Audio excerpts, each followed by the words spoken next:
Hey everyone, welcome back to another episode of O Ship. It's our first episode of 2022. In classic O Ship fashion, we actually had another episode scheduled, but I had a family medical emergency. Literally had to call an ambulance to come to my house about 20 minutes before the show started. So, again, if you're going to have a show called O Ship, you have to be able to deal with O Ship moments. But we've got incredible guests this week to really start things off with a bang for all of you. And it's around a subject that I'm crazy passionate about.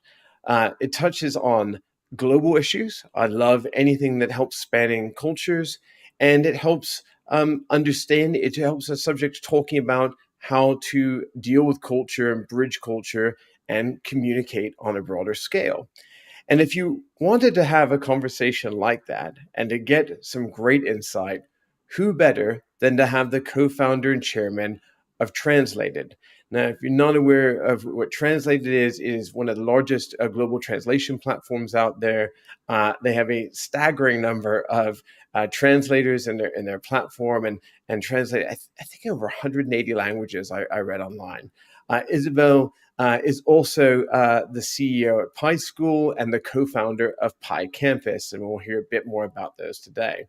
So I'm going to make sure I say Isabelle's name correct, as she's French. So Isabelle Andrieu. I'm sure I butchered it, but that actually is in the spirit of what today's show is all about, which is really trying to understand uh, bridging global cultures and understanding how you operate in multiple languages and different parts around the world. And I'm sure Isabelle is going to challenge our thinking and have lots of interesting things to say on this week's O Ship.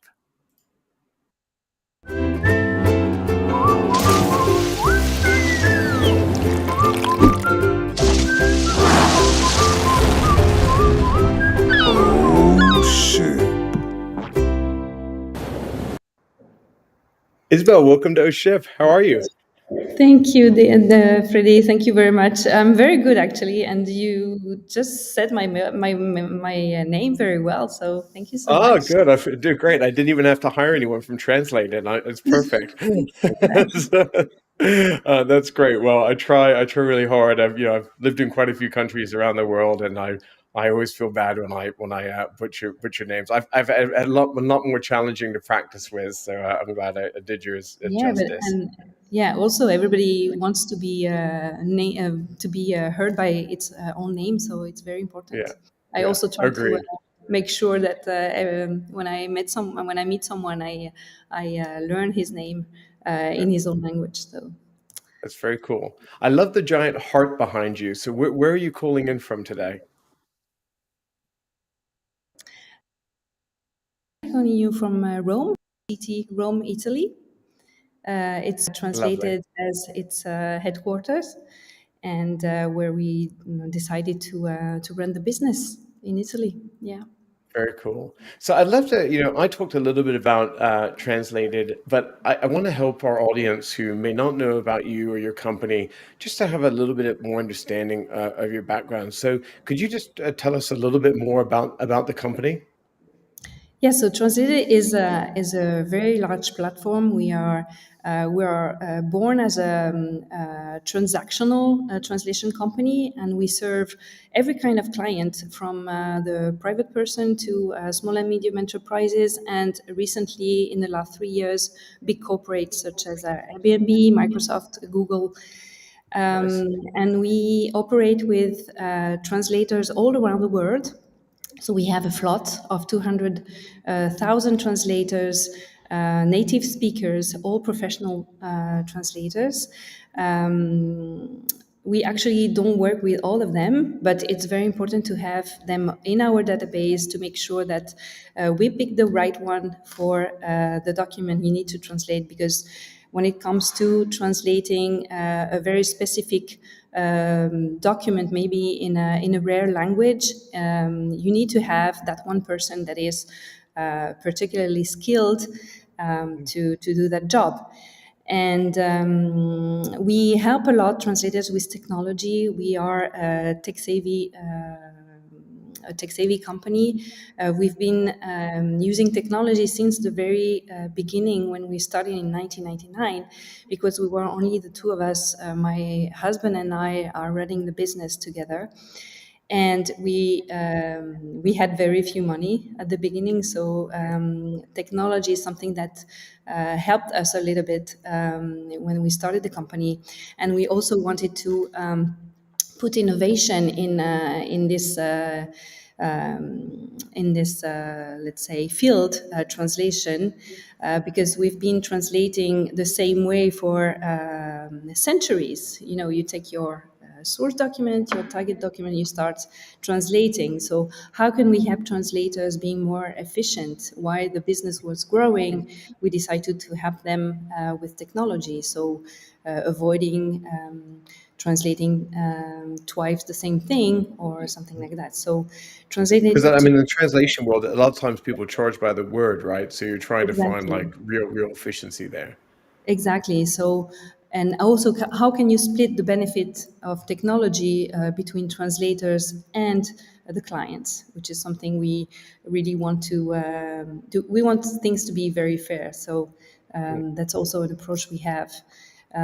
We try to build technology for them, but we also make sure that they use it, and they because you know translators are lonely people, and they used to translate the same way, bringing Yeah. technology. Everybody is scared. I'm going to lose my job. I'm going to translate less.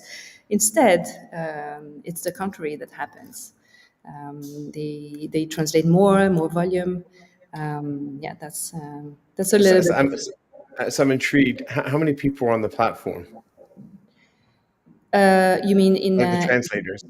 so the translator, 200,000 translators all around the Wow. globe. Yeah. Mm.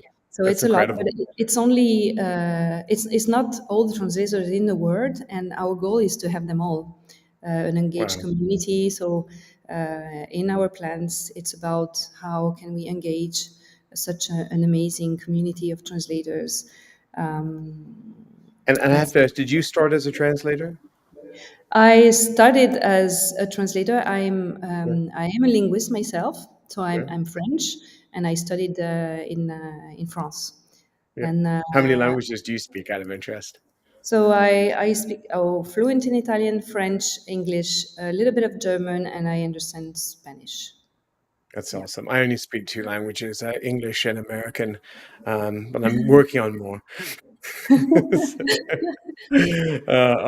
I'm the world's worst linguist. My wife can speak Spanish and Italian and English all fluently, and That's we lived in nice. Shanghai for a while, and she started picking up Chinese really fast. I think I can only thing I can do today is I think I remember how to give directions to the taxi to get back to my old apartment, and I think I can order 2 glasses of water, not one or three, but two, because I only remember how to say the word two in Chinese. So I wish I envy your talents there. So you talked about starting the company in '99, being very technologically innovative at the time, which I love. I love early tech adopters. I'd love to hear the company's origin story.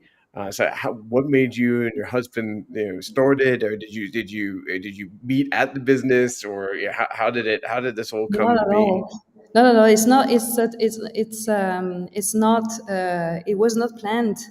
I actually was a student in Grenoble, a city in the French Alps, in France, and I was responsible for the Erasmus people, so welcoming them. You know, Erasmus is a program of for students to welcome them in other universities all around Europe, and I was responsible for welcoming them. So I met Marco, my husband, who then became my husband. And when I finished my studies, I had to decide what was my future. So I decided to move to Rome because Marco had to finish his own studies. So I took the decision. So I arrived with my 2 suitcases at the Roma Termini station, and we stayed together the very beginning. I just found we found an accommodation. I bought a car. I found my first job that was very far from where we actually decided to live. And I said, okay, so I moved, leaving everyone behind. I don't have any relatives in Italy, just the love for language, Mm, not anything else. And it was very far from where we live, so it didn't make any sense for us. Like we barely see each other at the end of the day. So we said, okay, why? Marco is a physician. He mm, studied physics and is a let's say, tech guru. He loves mhm. programming. It has always been his passion since he was 14 years old. So we say, why don't we combine our skills? Me being a linguist, I love languages, I love um, knowing about culture, and you being like a tech guru. And why don't we help people with languages? Because it's so important to talk the language of the other person. When you talk to someone in its own language, it doesn't make the same. It makes a difference. You talk to to his or her heart. So that's how it started. It started with love. So without any plan, without anything, we were just also very lucky because the moment was the right time. Internet was starting. We bought the domain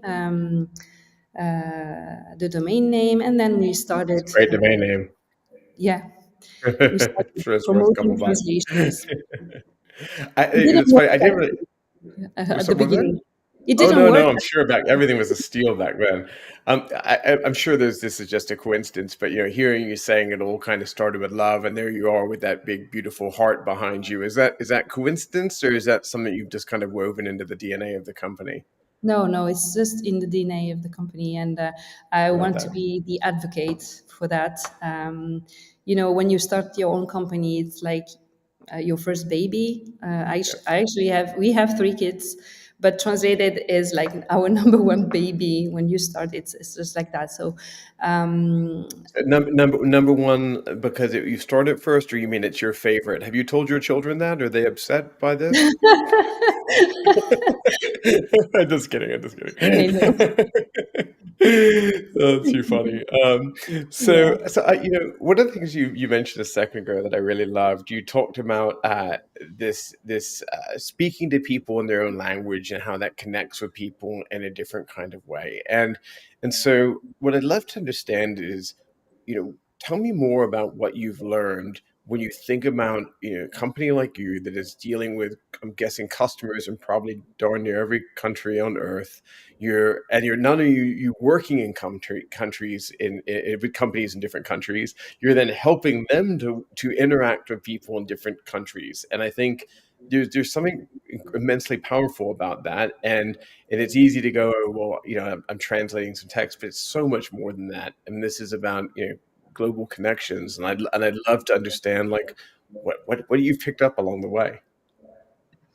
So, so I think it's super important to understand more about the different cultures, Mhm, um, because you have to be more sensitive to a larger picture and diversity.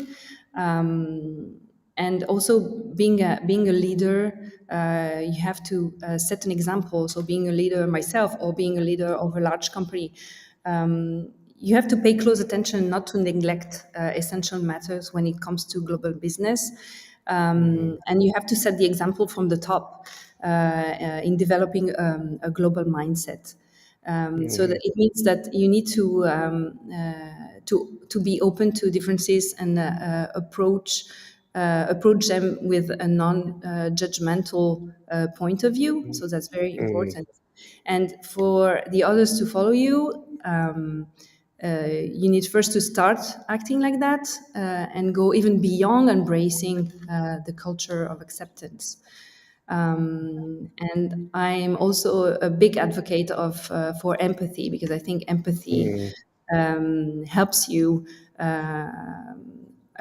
understanding more the person you have in front of you, and helps you communicate more. Being self-aware, nurturing your self-awareness opens that, helps you being like, more, so, I would say, open and so as a person, as you know, I'm like I said, I'm personally the world's worst linguist, but I do think I have a high level of empathy, which allows me to communicate with people in different ways. You know, how do you in a company with, you know, quite literally 200,000 translators, is you know, you interact with translators all the time. Is this something that good translators take into account? Is or is this something, you know, you feel like when you talk about this, is this about how you interact and manage clients, or is this something that you literally have to build into thinking about how to do translation services? Does it make sense?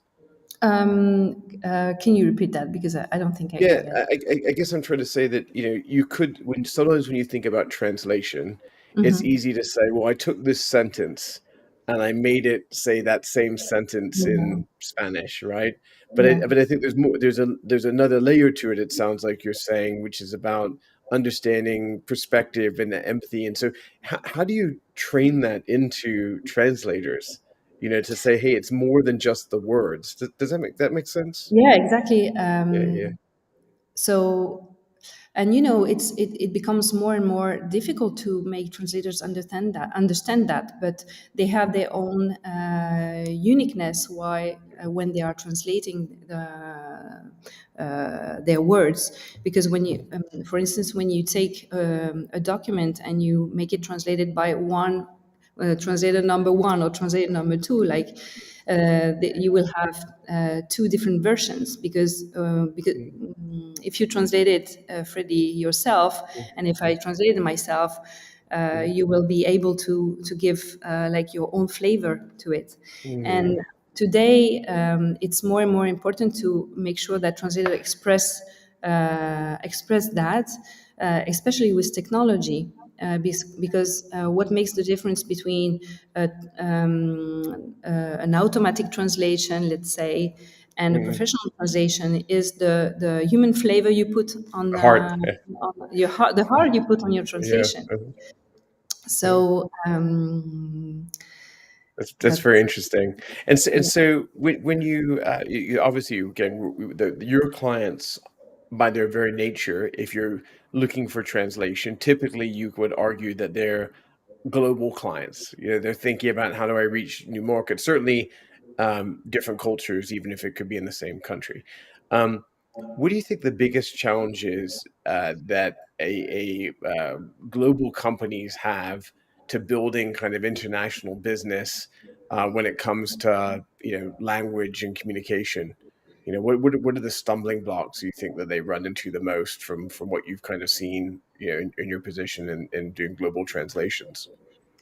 So I think for them it's about how they will be able to share their message and their value and their uniqueness to a larger crowd.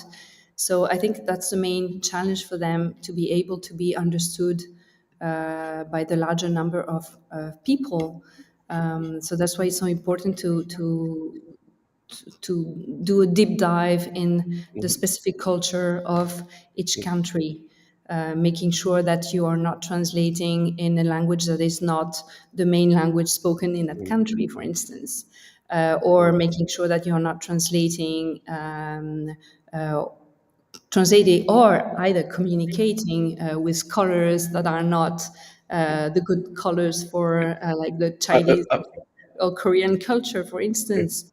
I think that's the main challenge for them. It's so funny you mentioned that. I was just about to ask you, you know, what goes wrong more often, getting the words wrong or getting the imagery and the visuals wrong when companies start to build these, large multinational sites. It's like where do people find the stumbling blocks the most It really often, and from what you've depends. seen? I think it really depends. But when you're a global company, you need to make sure that you act on all those layers, on all Mm, those levels. It's not only about the translation; it's the entire communication, um, pitch, color, mm, mm, schema, whatever. You need to take mhm. into consideration that. And I don't know if I have an example of how. Of what's the main error we have. I think it's both. I couldn't say. Yeah, yeah. And so sometimes when I think about companies I've seen try and expand, sometimes in my career I've had the pleasure of working with people like Coca-Cola or Unilever or Diageo, monster global organizations, and I think they have one set of challenges, but then I think there's another other businesses where, let's say you're a startup and you're a startup from the UK, and you're trying for the very first time ever. You said, you know what, I have a real market in Spain, and I'm going to break into Spain. It's the first time that I've ever kind of gone to another country. um, do you think that that those kind of, let's call it, first time people trying to bridge cultures, do you think they have different sets of mistakes that they make, or different sets Absolutely. of challenges? Absolutely, and I think for them the challenge is to project themselves in the growth. Yeah. So they don't understand that maybe the code that they are doing is not compatible for having a multi-language platform, for instance. Um, yeah, even the business model. How do you expand your business model to culturally different aspects? Take, for instance, right to left language. How can you handle Mm, that? And you have to plan in advance the code, everything. Expansion. How can you plan expansion? So mhm. it's really a matter of I don't have like the perfect potion to that, but projecting yourself into the growth is something really important for them, and we Yeah. often see mistakes regarding that. Yeah. So I want to change gears a little bit. Obviously we've talked a little bit about Translated. At the beginning of the show, I mentioned that you're also the CEO of an organization called Pi School, and you're the co-founder of a company or a group called Pi Campus. So can you Yes. tell me a little bit about those businesses, and then I've got some follow-on questions for you. Okay. So it starts with by campus because when Translated became profitable, we decided to diversify a little bit our revenues and to help startups in the AI industry, so whatever field in the AI, because it's something we understood very well from the very beginning.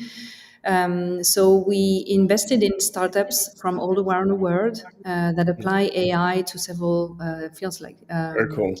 for instance, aviation, Mhm. transportation in general, medicine. Um, and so we have now 52 or 54, I just forgot the right number, 54 investments. Wow, that's wonderful. They are based in Italy, and we're trying to make a little bit of impact in the Rome area where we stay, It's wonderful. and worldwide. So that's the first thing.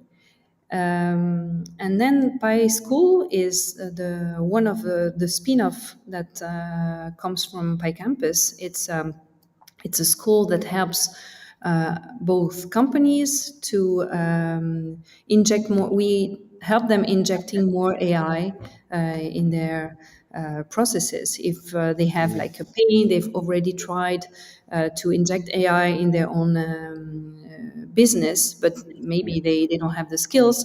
We help them hiring students from all over the world, engineers that we convert into AI experts. So that's what. Is AI form a lot of the underpinning of Translated out of interest? Say it again. It sounds like you're very invested, both literally, financially, and Yeah. intellectually into AI in general. So Mhm. I'm wondering where it came from. Is that something that were you leveraging AI a lot and Translated, or did it kind of come off independently? I think it's okay because Marco, my husband, is very a tech guy, uh, Hmm. and it happened that we used AI intensively, making sure that we had the maximum revenue per person, hiring I mean, the good number of people, but maybe less than the industry standards. So it's something we understand well. We don't want, so the philosophy behind that is why would you do something, why would you do repetitive tasks if the machine can help you?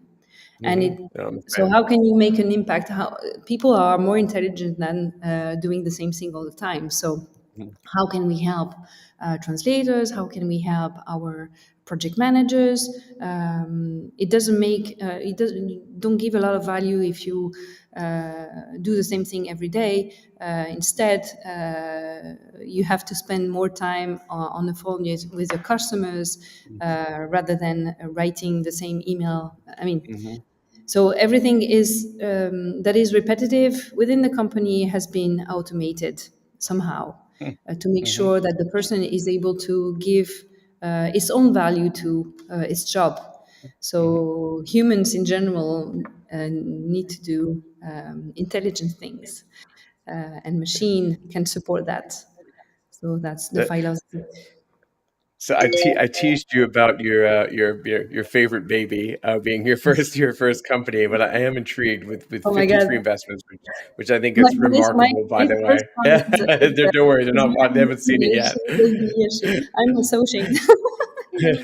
And so, what are some of your favorite investments with Pi School or Pi Cam? Is it Pi, Pi yeah, Pi campus. School? Yeah, that would be Pi the yeah. campus. Pi So right Campus, now excuse me. we have a lot. So it's a long term investment, Yeah, of course. minimum 10 years.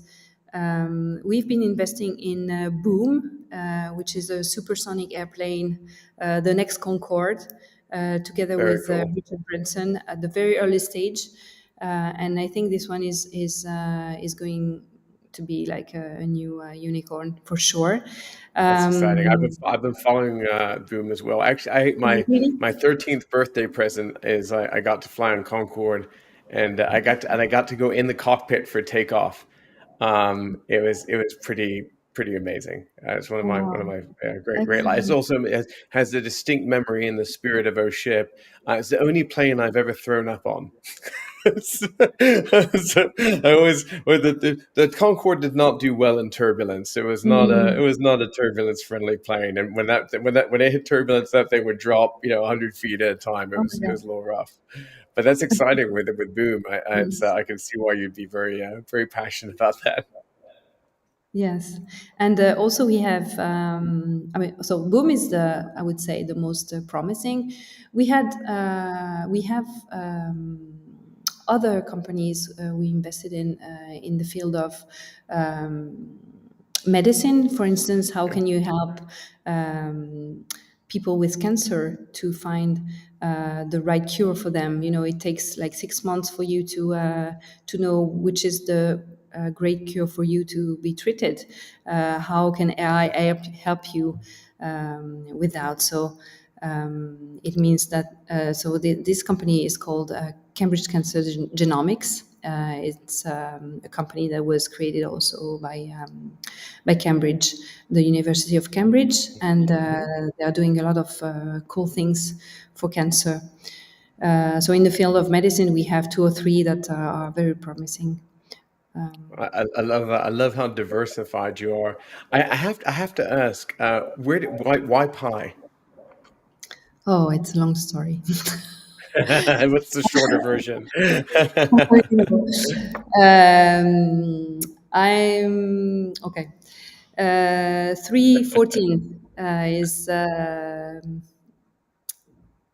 The short version of pi, yeah, three the three short dot version one of four. Yeah, everything is written. So my version, everything is yeah, written. Everything has a sign in the I'm yeah, a big believer of signs from the universe. So yeah, our first office was in Via Nepal. Streets in Italy are called Via yeah. Nepal. And our first trip with Marco was in Nepal. So when we saw that there was a rent available for an office in Rome in Via Nepal, we said, okay, it's written. Let's take this office. And we have so many stories like that. Marco was born 314. Einstein was born 314. Yeah. 314 is three So it's a 14 number that's it's always a number always that's there. always there in And what our. an interesting number to have. And so you brought up Einstein, and I have to ask. So I've been reading about you before the show and in preparation for chatting with you today, and I had caught wind that I believe it was a hydroelectric power station or something like that, Yes, designed by Albert Einstein's father. That exactly. you guys had bought and were like renovating it into some kind of new office or something. Is that right? So it's not a new office. We say, okay, you have to take responsibility when you are an owner of what you're Yeah. doing. About the people, about the energy that you're consuming. Yeah. Yeah. We have people in the campus here. We have 300 people here in Rome. So producing AI is very costly in terms of energy and CO2 that you're producing. So how can we reduce the impact on the environment? So we said it would be cool to have to produce our own energy and to be green. It's one of our objectives. Wow. So again, so we were seeking for a solution, and again, it happened that the power plant is from Einstein's father. So So it you was found that out afterwards, and then of course you were like, "It's written. This it's has to written, has to no happen." brainer. Let's take this one. So actually, this power plant is producing the energy for the entire campus, which is cool, So and cool. I'm really proud of that. I also believe in kind of numerology and the significance of numbers, and so I think that, and I've seen patterns in my own life that I'm very kind of drawn to, quite superstitious about numbers. So I think this is really cool. I love that, and I'm glad and I appreciate that.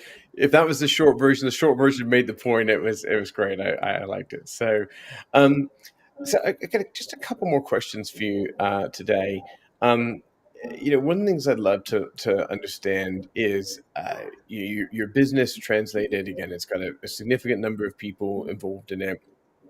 They're working from all over the world, and I've read a lot of things about you running the business, differently than how other people would try and approach, a business from the way that you're doing kind of offsites and gatherings. And I've heard you've got a villa that people come and collaborate in. Lots of really interesting things about how you're trying to reinvent work, which is also a subject I'm super passionate about. So I'd love to hear. Maybe a couple of things you're most proud of that sets Translated apart from how other companies work. Yeah. And as I said before, as an entrepreneur, you feel the responsibility of the work that you are doing, and especially the people that take their time to actually do the job. And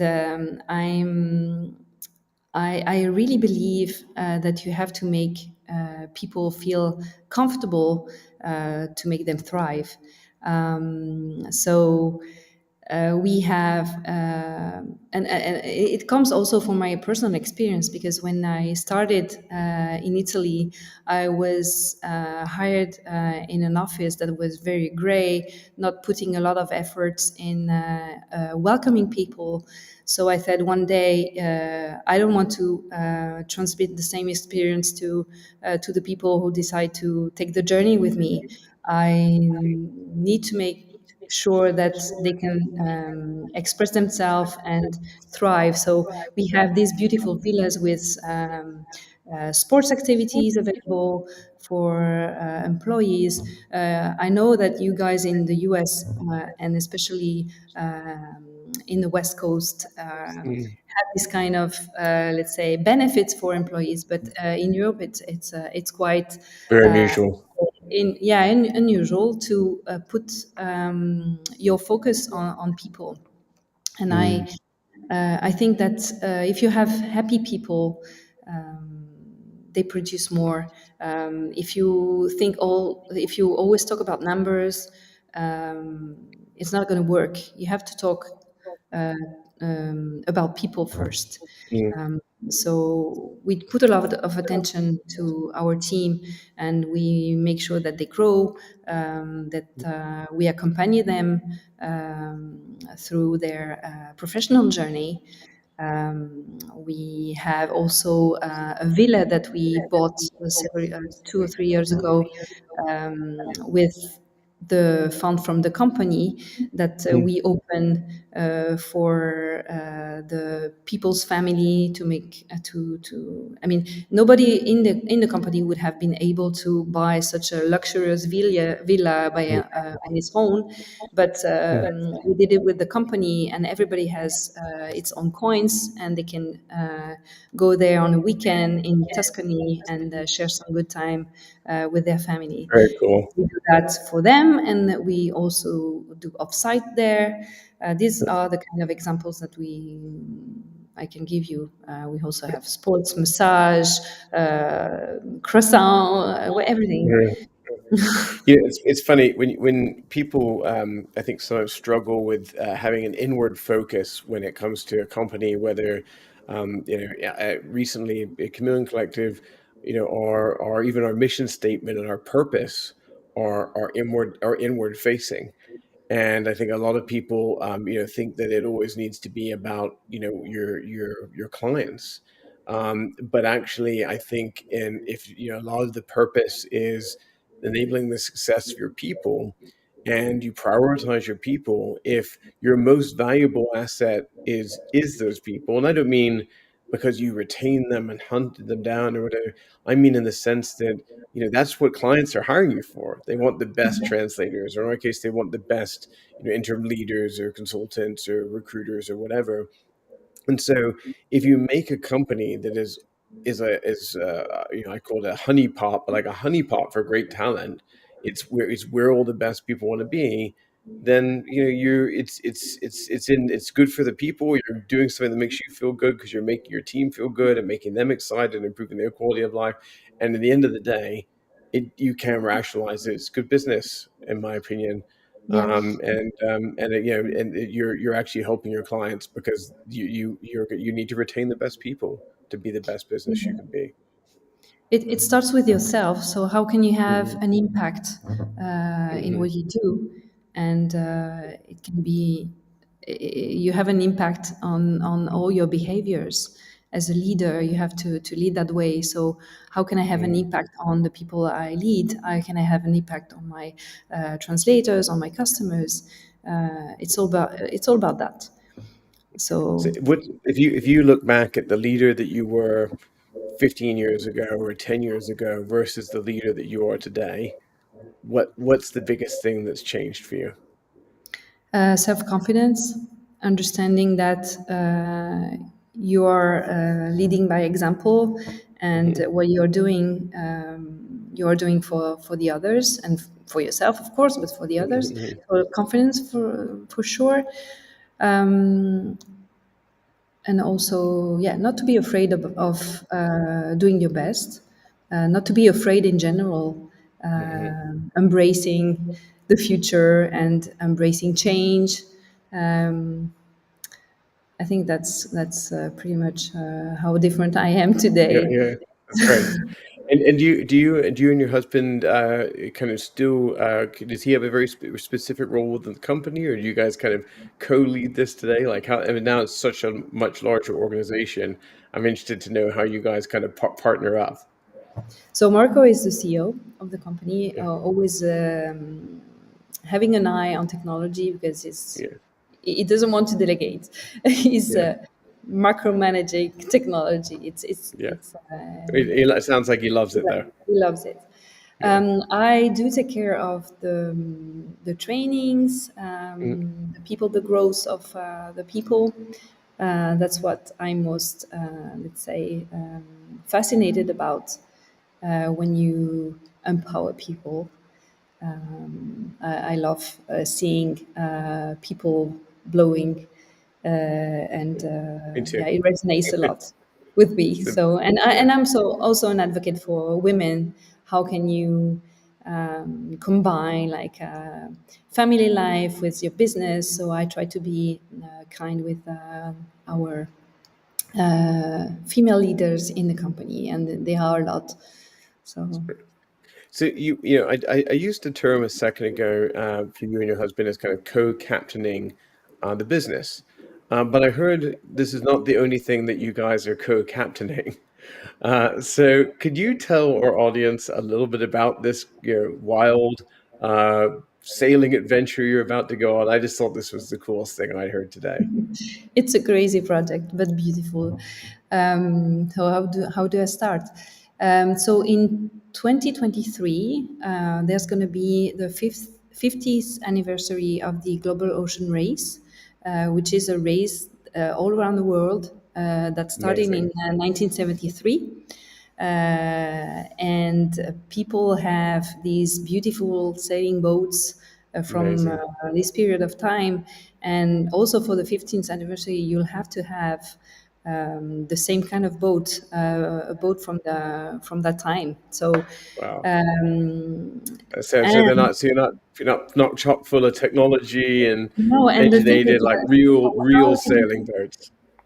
did we decided to participate is just because there won't be any technology allowed on the boat to do I love it. the the, the round the world. Navigation or yeah, And we say, okay, so it's all about the people. How yeah, can you make like the perfect team? There's going to be a leader. There's going to be I mean, everybody's going to have like a role, and it's about the people. So it's a perfect example of how people, humanity, and how the people are important in leading the thing. So we decided to participate. And we are engaging translators all around the world also to participate with us. So we are doing the selections and the training. We actually have two boats. So it's also about engaging not only translators but also our clients. Everybody in the translation industry can actually participate with us, mm, and we will train them starting this year. And it's already a little bit late. So, I love but it. That's wild. Did pi come into effect on this? Were there any numbers on the on the ship or on the race that you're like, oh, it's on March 14th, I had to do it. It's the ship we bought was actually Claire Francis' first boat. Yeah, Claire Francis is one of the first female sailor to have done the round the world, very and cool. yeah, that's why we decided to have her I love boat. it. Well, She's also a that, novelist. you are a very inspiring person with a very Thank you. cool business with a very inspiring story, and I think that's a really wonderful place to kind of end this week's episode. Isabel, I want to thank you so much for starting our ship in 22 on such a high note. You're charming and insightful and thoughtful, and I really enjoyed chatting with you. Um, before I kind of sign us off, is there any key places that people should be looking to follow you or your companies in social media or online? So, translated on LinkedIn, my personal LinkedIn profile, and on Mhm. Instagram, because I also like to inspire women and inspire people in general. So, And I take it if we get to your Instagram, we'll be seeing some cool sailing shots over the absolutely. next year. Okay, Absolutely. awesome. Great motivation. Well, everyone, thank you so much for tuning in this week. We Thank you for appreciate all the support that you show OShip. The best thing you can do to support the show, whether you follow us on Facebook or Twitter or LinkedIn or YouTube, our primary video streaming platform, or you're subscribing to us via any of our audio podcasts across all the major podcast platforms, the best thing you can do is tell a friend, share an episode on your social feed, give us a like, give us a follow. All of these things help contribute to supporting the show so we can continue to bring you this great content every week in this year and years beyond. And if you want to find out any more info or find quick links to any of these platforms, just visit us at oshipshow.com.